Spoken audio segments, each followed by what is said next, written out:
from his chamber, go with me, that oil of purity, a giant in full substance, rejoicing now is called to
Graça e paz, irmãos.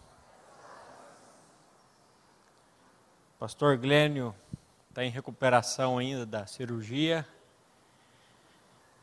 E aí pediu para a gente vir trazer uma palavrinha aí. E eu queria, antes de mais nada, orar com vocês. Vamos orar? Pai, nós queremos te louvar e te agradecer, Pai, pela tua fidelidade. Queremos te louvar, Senhor, por uma tão grandiosa salvação que o Senhor permitiu para cada um de nós. Que o Senhor nos deu gratuitamente no seu Filho amado. E nessa hora, Pai, que a tua palavra será desembainhada, nós clamamos a ação do teu Santo Espírito, para que ele venha nos dar fala, para que ele venha nos dar ouvido para ouvir a tua palavra. E que em tudo, Pai, o teu nome seja glorificado nessa noite. É no nome dele que nós oramos e agradecemos a ti. Amém. Efésios capítulo 20, em nome de Jesus. Capítulo 6. Em nome de Jesus.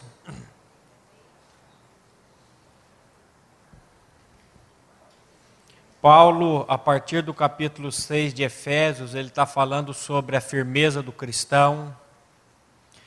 Capítulo 1, 2 e 3 de Efésios, Paulo está falando sobre o início da vida cristã. A vida cristã começa com assentar. A vida cristã começa com graça. Capítulo 4, 5 e 6 até o versículo 9, o apóstolo Paulo está falando sobre o caminhar do cristão, o andar do cristão. E o capítulo 6, versículo 10 ao final, ele está falando sobre a firmeza do cristão. Então, a partir do versículo 10, ele diz assim: finalmente, irmãos,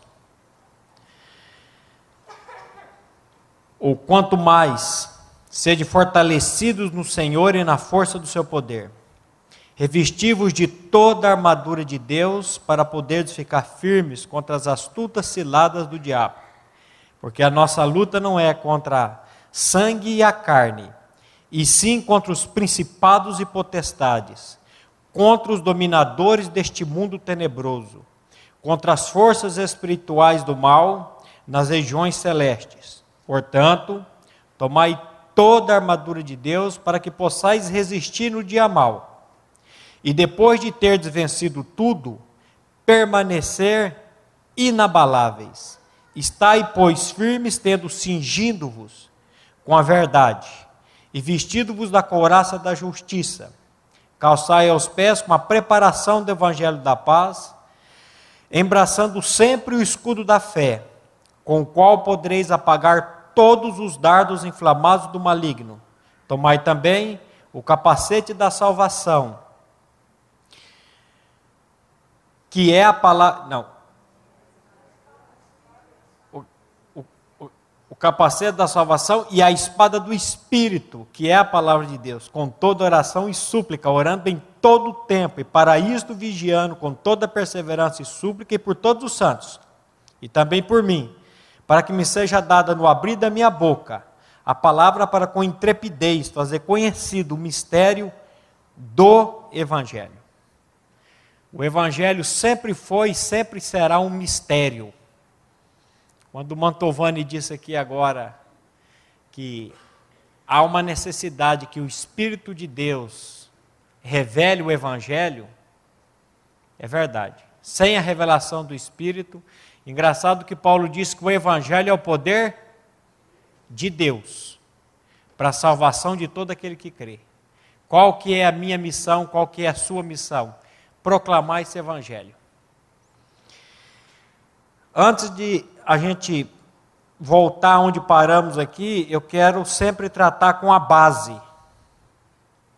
Porque o apóstolo Paulo, inspirado pelo Espírito Santo de Deus, porque toda a Escritura, ou as Escrituras foram inspiradas pelo Espírito Santo de Deus. Então, Paulo, inspirado pelo Espírito Santo de Deus, ele está escrevendo aqui para cristãos. E eu sempre gosto de colocar essa questão, o que é um cristão? O que é ser cristão? Ser cristão, meu irmão, é alguém que teve o miolo trocado. Ser cristão é uma pessoa que teve a natureza egoísta, a natureza pecaminosa, a natureza perversa, que todos nós nascemos com ela, arrancada de dentro de nós. A Bíblia chama essa obra de novo nascimento. No mês passado, eu entrando na penitenciária para pregar, o agente me levando e estavam fazendo uma transferência de presos dentro.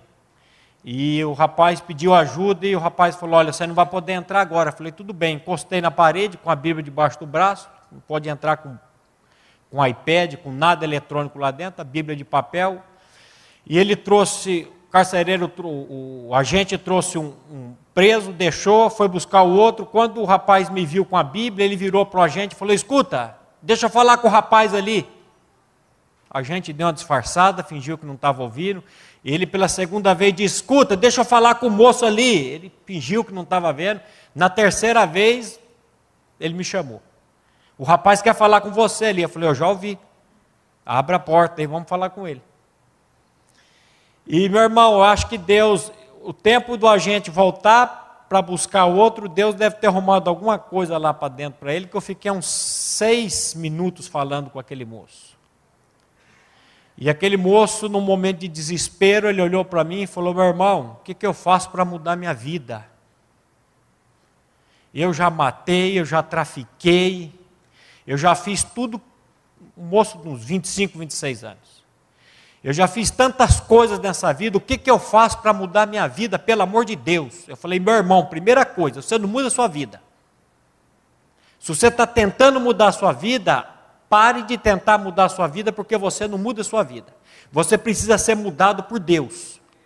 Existe uma natureza pecaminosa, existe uma natureza podre, que você e eu nascemos com ela, e que Deus precisa arrancar essa natureza. Enquanto Deus não arrancar, meu irmão, não vai ter solução para a sua vida.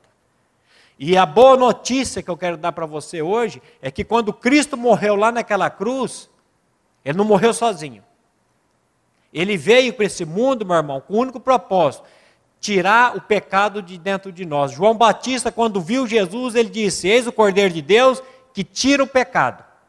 Você sabe para que Jesus veio aqui, meu irmão? Não foi para fazer de você batista, presbiteriano, metodista, católico, assembleano, mas ele veio aqui para fazer de você uma nova criatura. E para que ele possa fazer isso em você e em mim, ele precisa tirar essa natureza pecaminosa que nós nascemos com ela. E precisa colocar aí dentro a vida de Cristo. E eu disse para ele, lá em Romanos 6,6, a palavra de Deus disse que o nosso velho homem foi com Cristo crucificado. Para que a natureza de pecado nossa fosse destruída, a natureza de pecado nossa fosse desfeita. Isso quem faz é Deus, meu irmão. Fosse desfeita, a fim de que não sirvamos mais ao pecado como escravos. E a gente voltou para pegar ele, e ele falou, rapaz, Deus te abençoe. Eu falei, já fui abençoado com todas as sortes de bênção, e você também, meu irmão. E ele virou com a mão gemada para me cumprimentar, e falei, meu irmão, você está indo, mas você jamais esqueça essa palavra. Gálatas 2:20. Isso aí, meu irmão, tem que ser o moto da sua vida, segurando nele. Eu estou crucificado com Cristo e vivo não mais eu, mas Cristo vive em mim. Confesse essa verdade diariamente e você vai ver o que Deus faz aí. E ele foi embora. E o evangelho foi pregado. E o evangelho é o poder de Deus para a salvação de todo aquele que crê. E Deus opera e Deus faz. Então,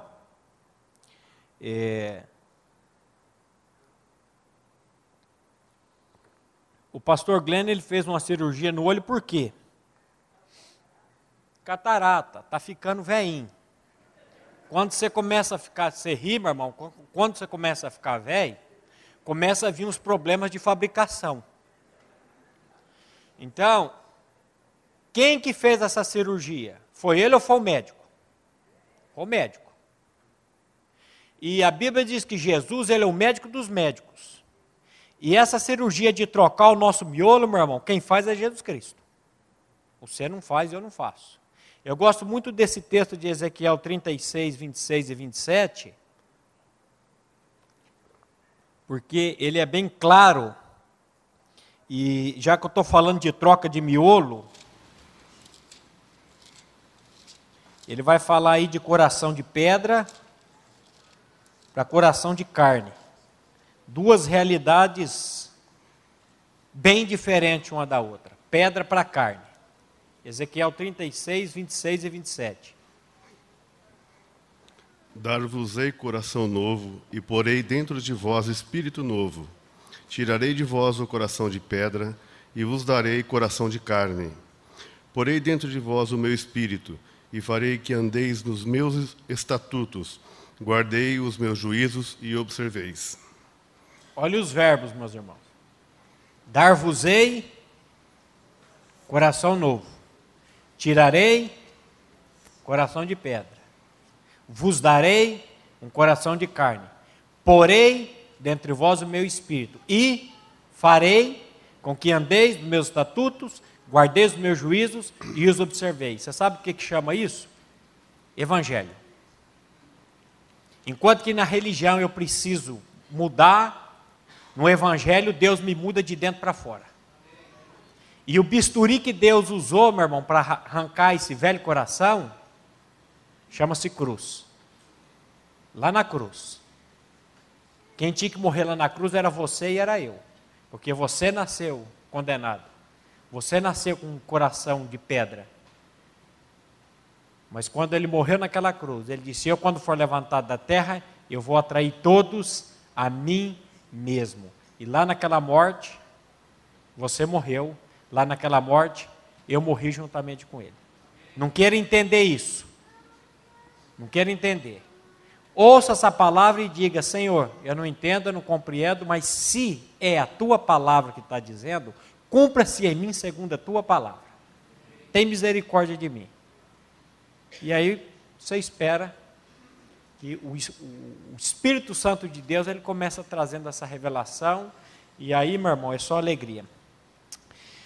Bom, da última vez que nós estivemos aqui, nós falamos sobre a questão das astutas ciladas do diabo.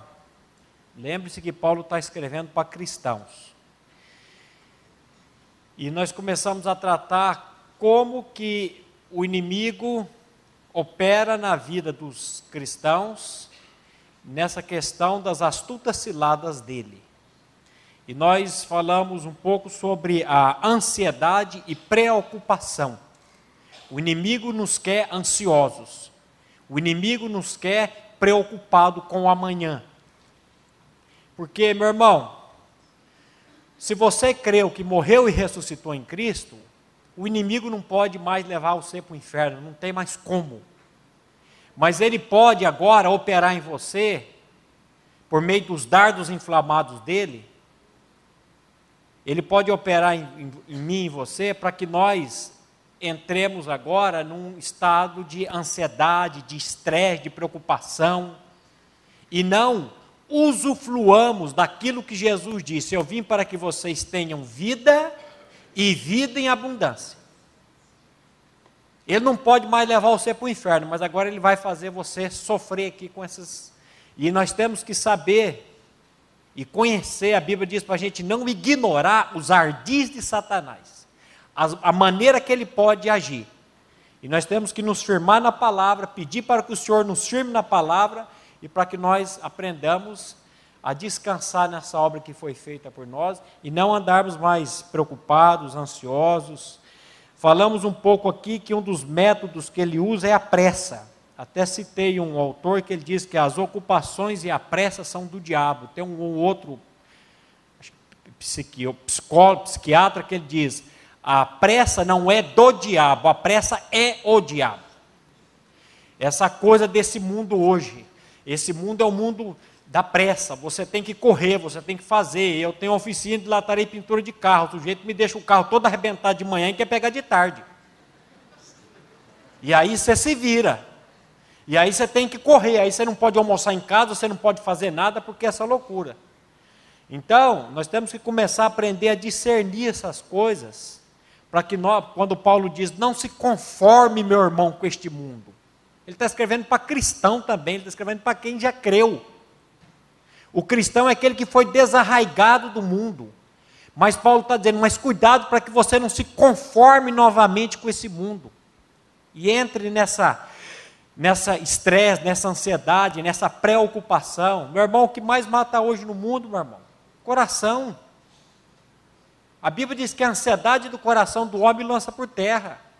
O inimigo quer você e eu ansioso, com medo da manhã, com a preocupação, com o estresse. E a gente fica nessa correria, nesse rolo compressor desse mundo. E o Senhor está dizendo, aquietai-vos. Saber que eu sou Deus e não há outro. Sossega. Então, quando a Bíblia está dizendo aí, meus irmãos, que a nossa luta não é contra carne e sangue. Ou seja, a nossa luta não é contra pessoas. A luta do cristão é contra, ele está dizendo aí, principados e potestades, contra os poderes deste mundo tenebroso, contra as forças espirituais do mal, nas regiões celestes. Não pense você que isso é pouca coisa. E não pense você que por você pode vencer isso. Eu falo que o segredo da armadura está no versículo 10. No demais, meus irmãos, fortalecei-vos no Senhor e na força do seu poder. Mas aí quando eu terminei a armadura lá no grupo de estudo da academia, e Paulo entra, orando em todo o tempo no Espírito. Aí eu falei, o segredo está aqui também, o orar em todo o tempo no Espírito. A Bíblia diz, orai sem cessar. Nós precisamos aprender isso. E descansar nisso, fortalecer no Senhor e na força do seu poder. Então, sem esse fortalecimento no Senhor e na força do poder dele, você e eu vamos sucumbir. Você sabe como que eu vejo a aplicação prática da armadura? Dependência. Você sabe qual que é o significado da armadura? Dependência. Vocês lembram quando o Senhor chama? Chama não. No original ali, é apanha para si uma criança. Essa criança não poderia ser chamada. Mas ele pega aquele recém-nascido, aquele bebezinho do colo, vira para os discípulos, e para você e para mim, e diz, se você não se tornar como essa criança, vocês não vão entrar no meu reino. O que ele quis mostrar com isso? Dependência. Assim como a mãe depende da criança para tudo, você e eu precisamos aprender a depender do Senhor para tudo. Para tudo. Porque senão a gente vai entrando nessa coisa. Então, essa armadura que Deus nos deu e nos dá, passado e presente, não é algo místico em si mesmo. Antes, cada parte, cada peça da armadura se refere ao conteúdo doutrinário de uma área da fé cristã e a sua realidade em nossas vidas. A primeira peça, são 6 peças da armadura. A primeira peça da armadura é o cinto da verdade. Esse cinto ele tem que estar agarrado à minha cintura. Ele tem que estar preso a mim. Esse cinto da verdade, eu e mais alguns estudiosos entendem isso como a totalidade do Evangelho. Como não esse Evangelho do mundo aí, de levantar a mão, aceitar Jesus, mas esse Evangelho da nossa morte e da nossa ressurreição em Cristo. Essa verdade, meu irmão, ela tem que ser diária na nossa vida, tem que ser uma verdade diária em nós, ela tem que estar presa, ela tem que estar agarrada em nós. Não podemos esquecer dessa verdade por nenhum minuto da nossa vida. Quando a Bíblia diz, levando sempre por toda parte o morrer de Cristo, eu tenho que saber que eu sou um crucificado com Cristo. Eu fui crucificado com Cristo e vivo não mais eu, mas Ele vive em mim. Então essa verdade ela tem que estar presa, agarrada em mim.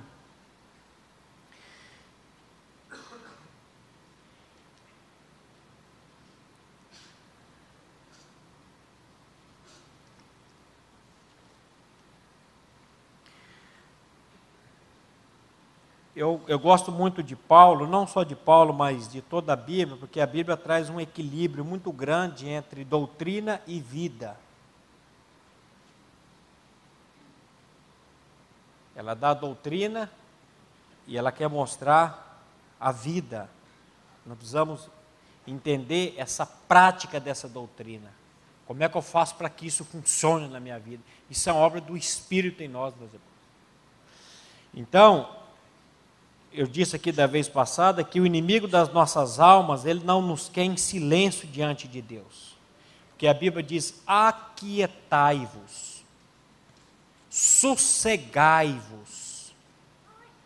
descansai-vos, descanse em mim, ele vai dizer.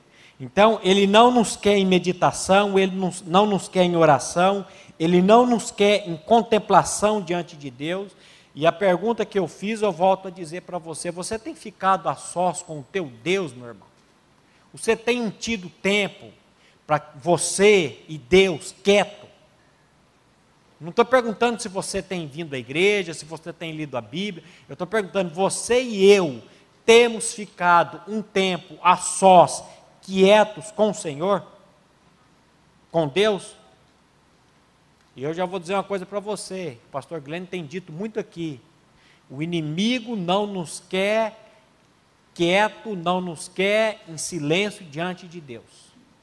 Parece que quando você para, a mente começa a girar, o negócio começa a funcionar, você não consegue se aquietar e fica quieto. Eu queria dar uma lida em Isaías 40, versículo 31, que ele fala daqueles que esperam no Senhor. Aonde nós estamos esperando? Em quem nós estamos esperando? Para onde nós estamos olhando, meus irmãos? Isaías 40, 31.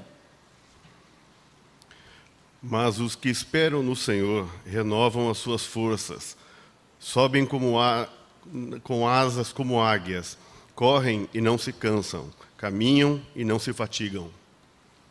Olha só, mas os que esperam no Senhor renovam as suas forças, sobem com asas como águias, correm e não se cansam, caminham e não se fatigam.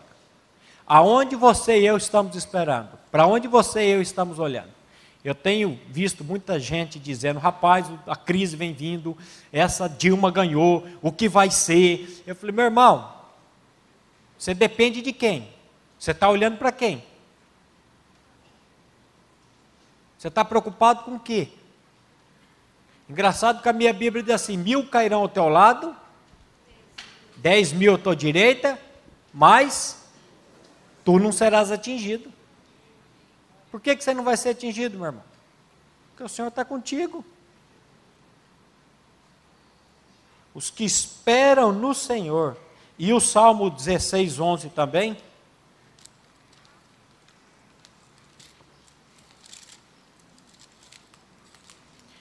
aonde nós estamos buscando significado e satisfação.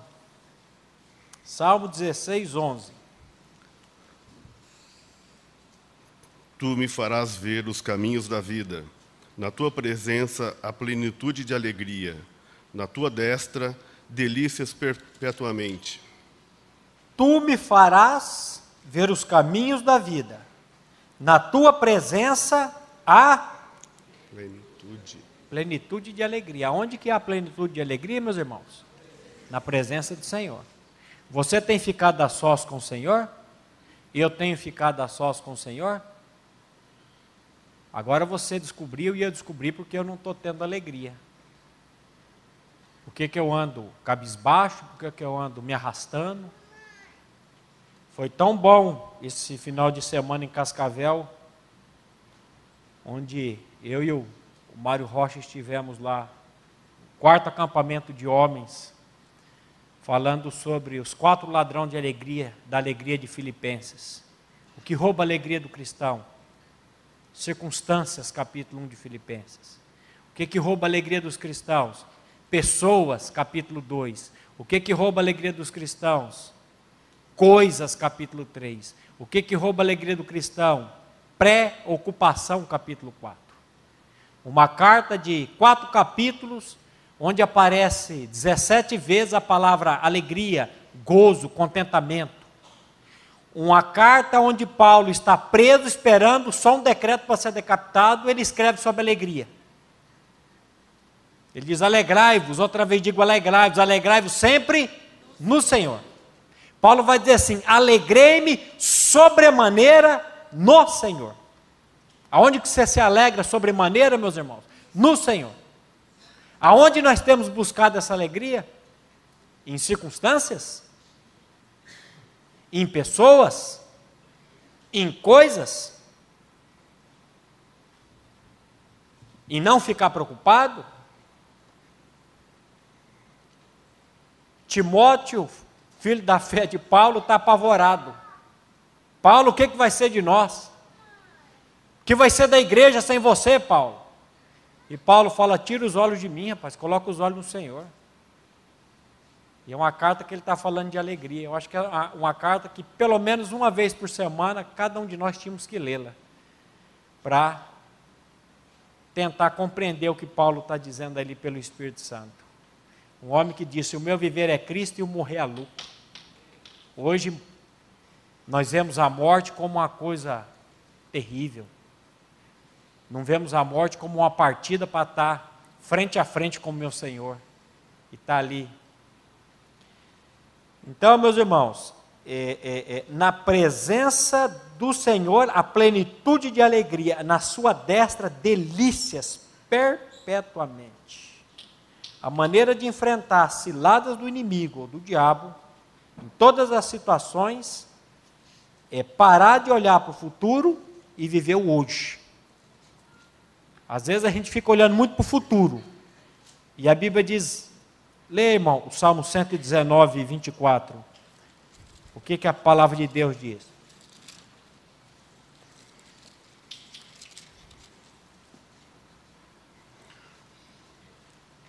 Com efeito, os teus testemunhos são o meu prazer, são os meus conselheiros. 118, 24? 118. Então, eu notei errado aqui. Este é o dia que o Senhor vos fez. Regozijemo-nos e alegremo-nos nele. 118. Eu não falei 118? Não, então é 118. Está anotado certo aqui, eu que falei errado. a luta não é contra carne e sangue. Se você quiser saber um dia o que é a luta contra carne e sangue, você sobe nesse púlpito aqui para pregar. Você vai descobrir. Porque, meu irmão, todas as vezes, não precisa ser para uma plateia grande como essa, todas as vezes que você vai levar o evangelho para qualquer pessoa, o inferno se levanta e a luta começa. É impressionante isso. Mas ele está dizendo aí, este é o dia que o Senhor vos fez, regozijemo-nos e alegremo-nos nele. A Bíblia diz no Salmo 46, 10, aquietai-vos e saber que eu sou Deus, sou exaltado entre as nações, sou exaltado na terra, o Senhor dos exércitos está conosco, o Deus de Jacó é nosso refúgio. Qual que é o teu refúgio, meu irmão? A conta bancária? Qual que é o teu refúgio? O político? Qual que é o teu refúgio e qual que é o meu refúgio? Porque quando o nosso refúgio é o Senhor, a gente descansa. E a gente vai, e Ele vai operando isso em nós, e vai trazendo, e nós temos esse poder tão extraordinário, que é o poder do Evangelho, que é o poder da Palavra de Deus, e Deus vai operando. Hoje nós tivemos a confraternização do curso de educação de filhos que acabou, e é tão gostoso você ver o testemunho das pessoas, e você vendo ali o que Deus fez, o que a palavra de Deus faz, o que o Evangelho faz, por meio de nós, através de nós. Uma irmã querida que está aqui, acho que eu vi ela aí, ela disse assim, a minha mãe descobriu esse negócio de novo nascimento, de que estava crucificada com Cristo, e começou na minha cabeça, e eu não estava mais aguentando mais minha mãe. Falei, mãe, chega, não quero saber disso. Aí o Sérgio da Mami disse assim, a Bíblia diz que não é por força nem por violência, mas é pelo meu espírito do Senhor. Eu falei, é verdade mesmo. Eu falei assim, o meu pai na fé disse para mim que quando a pessoa nasce de novo, você tem que ficar 6 meses preso dentro de uma gaiola. Por quê? Porque você fica numa euforia tão grande, você quer pregar o evangelho para todo mundo, você quer salvar todo mundo. E é o tempo de Deus. E quando a mãe dela parou de falar,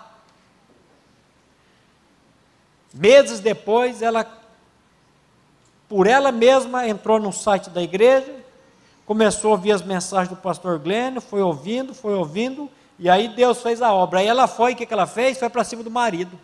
Você precisa nascer de novo. E o marido começou a ficar, aí ela lembrou da mãe, e falou, deixa eu ficar quieta. Deixa eu ficar quieta porque não sou eu, mas é Deus quem faz.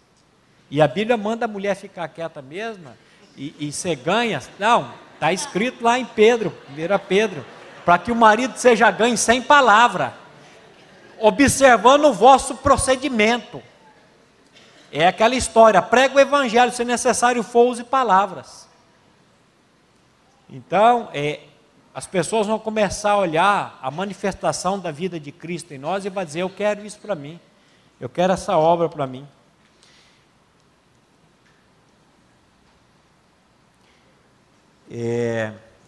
Mateus 6:24, Mateus 6:34. Então, meus irmãos, nós temos que confessar essa palavra, nós temos que ter essa palavra na nossa mente. Quando Satanás quiser nos levar a olhar para o futuro, a gente tem que saber, hoje é o dia que o Senhor fez, eu vou me aquietar, eu vou me regozijar nele, o futuro pertence ao Senhor. Veja o que ele está dizendo aí em Mateus 6:34.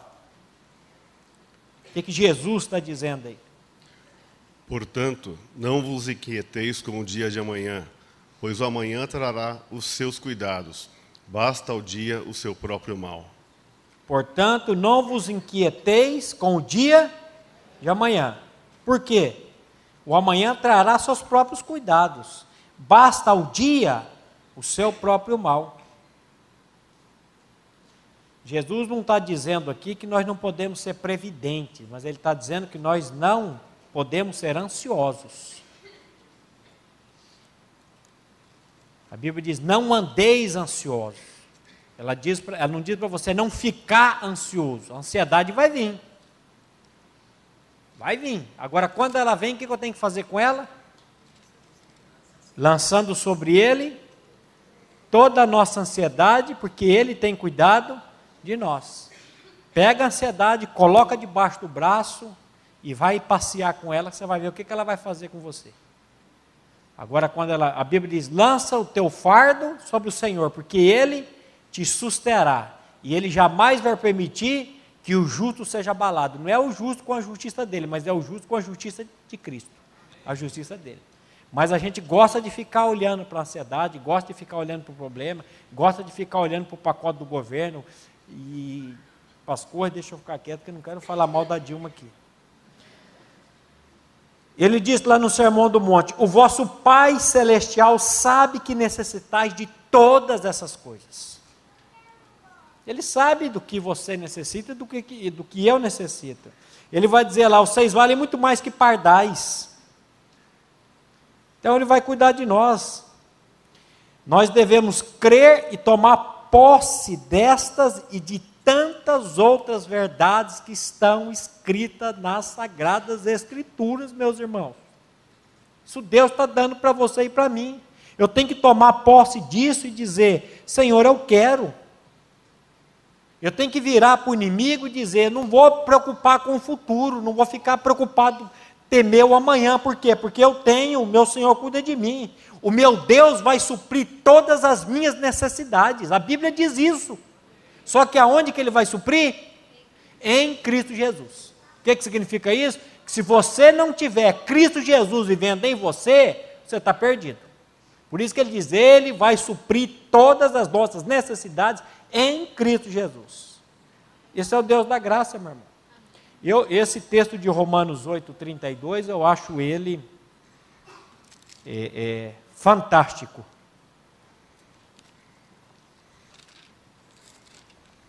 Olha o que o Espírito Santo, por meio de Paulo, está dizendo aí.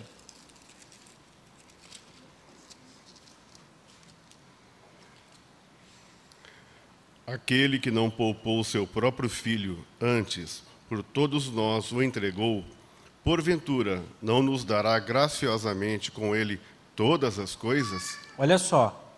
Aquele que não poupou o seu próprio filho, presta atenção, Deus que não poupou o próprio filho dele, antes o entregou por todos nós, ele que deu o próprio filho, ele não vai dar a comida, o vestir, o morar? Olha só, não nos dará graciosamente com ele, sempre com ele. Eu não sei porque que a Bíblia insiste nisso. Volto a dizer, porque Deus não tem nada para você e Deus não tem nada para mim fora de Cristo. É tudo em Cristo, com Cristo. Então ele diz, olha, aquele que não poupou seu próprio filho antes por todos nós, Deus não faz acepção de pessoas, é todos nós. O entregou, porventura não nos dará graciosamente com ele todas as coisas? Aí depois ele diz, quem tentará acusação contra os eleitos de Deus? É Deus quem os justifica. Quem que justifica você, meu irmão? Quem que me justifica? É Deus. Não sou eu que me justifico, é Ele quem me justifica. E se Ele não poupou o próprio filho e me deu o filho, Ele está dizendo, eu vou dar as outras coisas. E por que Ele está dizendo isso? Para que você e eu não fiquemos ansiosos, preocupados com coisa alguma. Todas as vezes que o diabo lançar medo do futuro para você, responda com a palavra. Como é que Jesus se defendeu na tentação, Mateus 4? Está escrito, está escrito, está escrito. Se Satanás teve a ousadia de enfrentar Jesus, de dizer para ele, se tu és o Filho de Deus, porque ele tinha acabado de ser batizado, o céu abriu e a voz disse, este é o meu Filho amado em quem eu tenho todo o prazer. Ele vai para o deserto, o diabo chega e fala, se tu és o Filho de Deus, Deus tinha dito, este é o meu filho, mas o diabo vem, se tu és o filho de Deus. Se ele teve essa ousadia de fazer com Jesus, imagine com um pé rapado igual você e a mim. Imagine, meu irmão. É 24 horas, meu irmão, na mente. E aí a gente fica olhando para a circunstância. A gente fica olhando para o pacote do governo. A gente fica olhando para a alta do dólar. A gente fica olhando para cá, fica olhando para lá e esquece de olhar para ele. Eu tenho lido alguns autores e eles têm dito que medo do futuro é incredulidade, medo do futuro é pecado, porque o meu futuro está em Deus, o meu futuro está em Cristo. E, meu irmão, todas as coisas cooperam, contribuem para o bem daqueles que amam a Deus, daqueles que são chamados segundo o seu propósito. Tudo contribui? A Bíblia diz que contribui. Para quem? Para aqueles que amam a Deus. Não é para qualquer um, é para aquele que ama a Deus. Se tudo contribui, contribui. Tem coisas que eu não entendo, tem coisas que você não entende, mas depois você vai entender lá na frente. Ou se esse entendimento não vier aqui, e nem lá, minha vida está nas mãos desse Deus e Ele está no controle, Ele é Senhor. Eu estava falando ontem na casa do Zé, começou umas discussões teológicas lá, mas aí o Prisão falando do senhorio, que Jesus veio para ser Senhor, é doulos, Ele veio para, nós somos escravos dEle, e Ele veio para ser o nosso Senhor. Aí eu lembrei que a Bíblia, uma vez eu ouvi o pastor Glenn dizendo que a Bíblia apresenta Jesus como Salvador 16 vezes, como Mestre 64 vezes, mas como Senhor 648 vezes. E a Bíblia diz que Jesus morreu e ressuscitou para ser Senhor, tanto de vivo como de morte. Por isso que Ele diz, quer vivamos, quer morramos, somos do Senhor. Onde vai ter desespero aqui, meu irmão? Onde vai ter angústia aqui? Estou na mão desse Deus, Ele está no controle de tudo. E se Ele permitiu alguma coisa que, Senhor, louvado seja... A minha Bíblia e a sua Bíblia diz assim, em tudo, dai graças. Não é nas horas boas dê graça, mas é em tudo dai graças. E por que Deus permite algumas coisas ruins na nossa vida? Ruim entre aspas. Para tratar conosco. Para tratar. E a Bíblia diz que Ele é o Deus de toda graça. Então, o medo do futuro é pecado, é incredulidade. Olha a promessa de Hebreus 13, 5 e 6, que eu acho fantástica também essa promessa. O escritor de Hebreus aí, ou a escritora, como diz alguns, porque escreveu 13 capítulos e disse, tendo escrito resumidamente, alguns dizem que foi mulher que escreveu isso, porque escrever 13 e dizer resumido, Hebreus 13, 5 e 6, o que diz aí? Seja a vossa vida sem avareza. Volta, por favor, irmão, lê de novo. Seja a vossa vida sem avareza. Seja a vossa vida sem avareza. Larga de ser miserável, larga de ser munheca de samambaia, porque ele está dizendo aí, seja a vossa vida sem avareza. E aí? Contentai-vos com as coisas que tendes, porque Ele tem dito, de maneira alguma te deixarei, nunca jamais te abandonarei. Assim, afirmemos confiantemente, o Senhor é o meu auxílio, não temerei. Que me poderá fazer o homem? Engraçado, ele diz assim, seja a vossa vida sem avareza, contentai-vos com as coisas que tendes, porque Ele disse, tem dito. O que Ele tem dito? De maneira alguma te deixarei, nunca, jamais te abandonarei. Assim afirmemos, agora Ele joga para nós, afirmemos de que maneira? Confiadamente, o Senhor é o meu auxílio, não temerei. O que me poderá fazer o homem? Meu irmão, há um versículo bom para você decorar, e para você estar proclamando ele. O Isaías 49 diz, pode uma mãe esquecer-se do filho que amamenta, de modo que não se compadeça do filho do seu ventre? Hoje, infelizmente, a gente vemos isso no mundo. Mas ele diz assim, mas eu ainda que isso aconteça, eu jamais te esquecerei, eu jamais te abandonarei, Deus dizendo. Olha a segurança, meu irmão, olha a segurança disso, olha a segurança que esse Deus vem dar para você e para mim. Mas o inimigo, ele vem na mente, ele vem com a ansiedade, ele vem com a preocupação, e daqui a pouco você está debilitado. Por isso que o escritor aos Hebreus aqui mesmo vai dizer, olhando firmemente, fixamente para Jesus, o autor e o consumador da vossa fé, da minha fé. Quem é Jesus? É aquele que inicia e aquele que termina a minha fé. Ele é o autor e consumador. E para quem que eu tenho que pedir fé? Se ele é o autor e consumador, para ele. Só que quando eu pedir fé para ele, sabe para onde que o Espírito vai levar você e vai levar a mim? Para a palavra. Porque a fé vem pelo ouvir e ouvir da palavra de Deus. 2 Timóteo 1,7, Paulo vai dizer umas coisas aí para Timóteo. 2 Timóteo 1,7 e 8. Ele vai dizer que Deus não nos tem dado um espírito de covardia. Porque Deus não nos tem dado espírito de covardia, mas de poder, de amor e de moderação. Não te envergonhes, portanto, do testemunho de nosso Senhor, nem do seu encarcerado, que sou eu. Pelo contrário, participa comigo dos sofrimentos, a favor do Evangelho, segundo o poder de Deus. Meus irmãos, Timóteo, ele estava meio apavorado. Paulo, cadê Deus?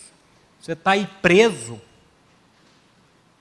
Deus esqueceu de você, Paulo?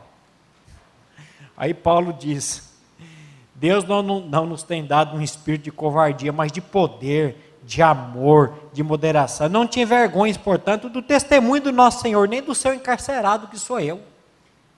Olha que pesado. Eu vejo, de vez em quando, na vida de alguns cristãos, acontece alguma tragédia, alguma coisa, a pessoa parece que fica com vergonha de dizer. Porque parece que, quando a pessoa diz alguma coisa, vai dizer assim, mas você, roubaram a sua casa, roubaram o seu carro, aconteceu isso com você. Parece que Deus está castigando, parece que Deus está punindo alguma coisa. O Deus da Bíblia não trabalha assim não, meu irmão. E quando Ele permite qualquer coisa nas nossas vidas, é para tratar conosco. Na vida de Paulo era para pregar para os presos. Ele diz, as minhas cadeias, em Filipenses, em Cristo. Onde está o segredo aí? Em Cristo.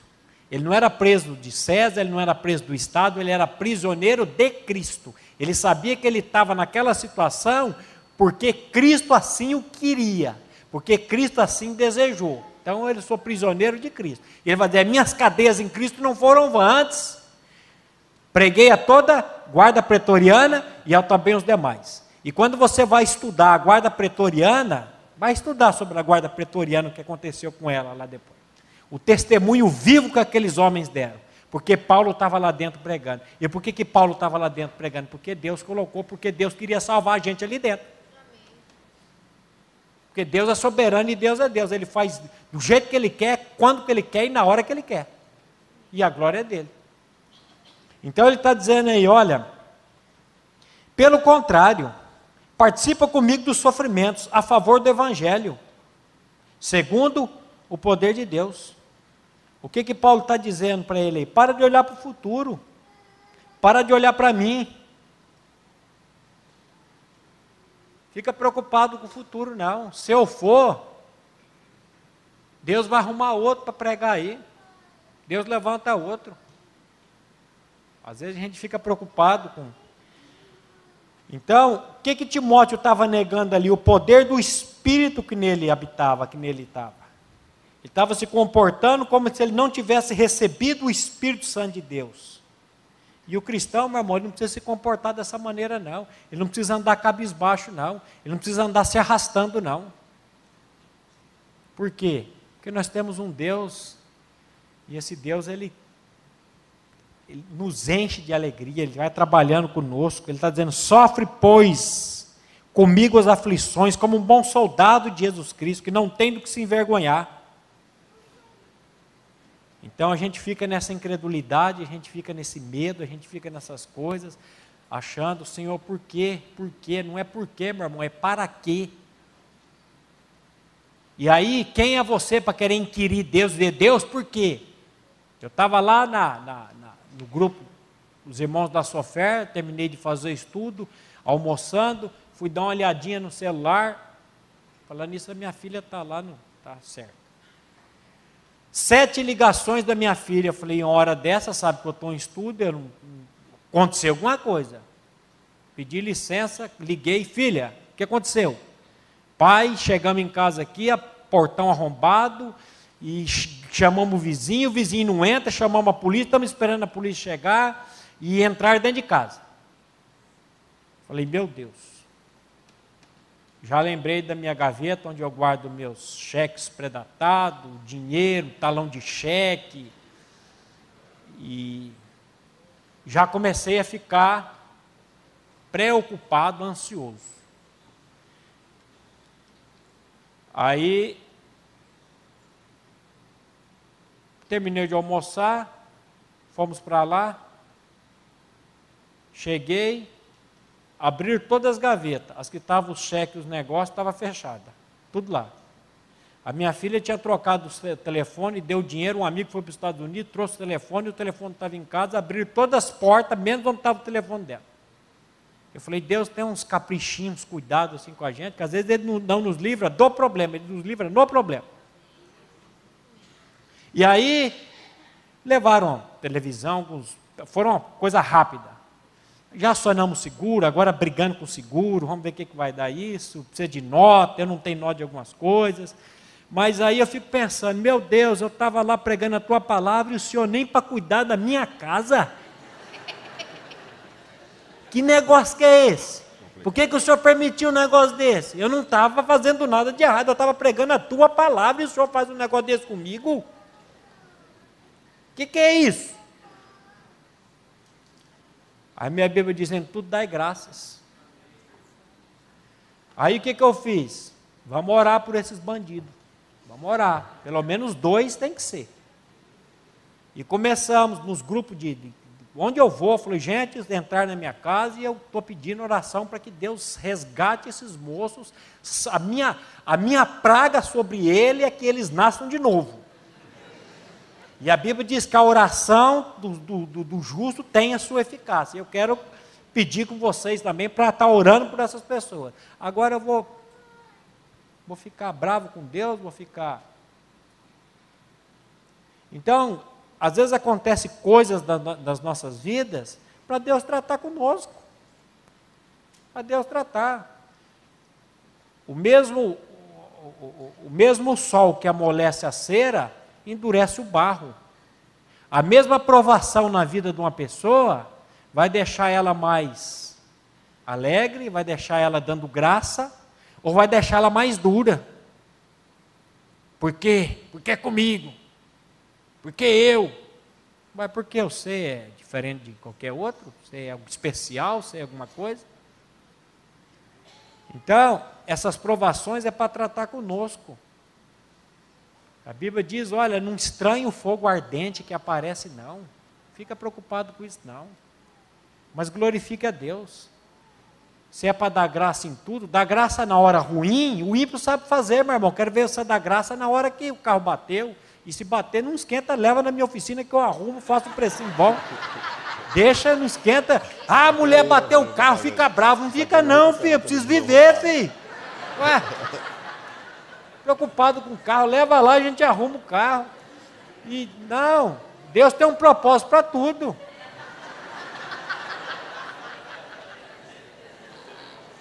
Teve um irmão aí que disse uma vez, rapaz, para de orar, porque eu não paro de bater carro. Eu falei, eu oro, mas não oro para você especificamente, irmão. Mas se Deus está usando, o que eu posso fazer? Deus é Deus. Então, meus irmãos, a nossa luta não é contra carne e sangue. E nós temos que começar a aprender a discernir isso, para a gente poder ficar esperto contra as astutas ciladas do inimigo. A Bíblia diz que o dia mau é aquele dia que tudo dá errado na sua vida, já diz aqui. Aquele dia que você levanta cedo, já dormiu torto, as costas já estão doendo, já sai, chuta o cachorro, já briga com o vizinho. Sabe qual é o dia mau? O dia mau é aquele dia que o inimigo vai vir para cima de você e de mim com toda a força. E é nessa hora que eu tenho que estar mais fortalecido no Senhor e na força do poder dEle. É mais que eu tenho que estar mais proclamando a palavra dEle para poder me livrar disso. Então, meus irmãos, que o Senhor venha tratar conosco, que Ele venha operar essa obra em nós, para que nós possamos, aquela oração que Paulo fez em Efésios capítulo 1, ele diz: eu oro para que os olhos do vosso entendimento sejam iluminados. Eu oro para que os olhos do vosso coração sejam abertos, sejam iluminados, para a gente começar a discernir muitas coisas que nós não temos discernido nesse mundo. Muitas coisas que às vezes o inimigo vem e ele vem colocando e a gente não percebe, e a gente vai criando caso, criando coisas por causa disso, e estamos deixando de usufruir da presença do Senhor e de ter essa alegria. Que o Senhor tenha misericórdia de nós. Amém? Vamos orar? Pai, nós queremos te louvar e te agradecer, Pai, pela tua palavra que é viva e eficaz. Nós sabemos e cremos, Pai, que a tua palavra não volta vazia, mas ela faz aquilo pela qual ela foi designada. E nós sabemos e cremos também, Pai, que ela foi designada para a nossa salvação e para a nossa santificação. Por isso, Pai, nessa hora nós clamamos a ação do teu Espírito, para que ele venha vivificar essa palavra na nossa mente e no nosso coração. E que em tudo, Pai, o teu Filho seja glorificado. É por meio dele, para ele, que nós oramos e agradecemos a ti sempre, Pai, na convicção de que o Senhor ouve a nossa oração e que o Senhor faz infinitamente mais, além daquilo que pedimos ou pensamos, segundo o teu próprio poder que opera na vida de cada um de nós. Amém. A mensagem que você acabou de assistir faz parte do Ministério de Comunicação Palavra da Cruz. Temos um grande acervo de estudos bíblicos em áudio e vídeo. Distribuímos também gratuitamente o jornal mensal Palavra da Cruz. Entre em contato conosco pelo fone 0 operadora 43 3372 8900 ou pelo e-mail livraria@piblondrina.com.br. Visite-nos pelo site www.livrariapiblondrina.com.br ou acesse www.piblondrina.com.br. Graça e paz.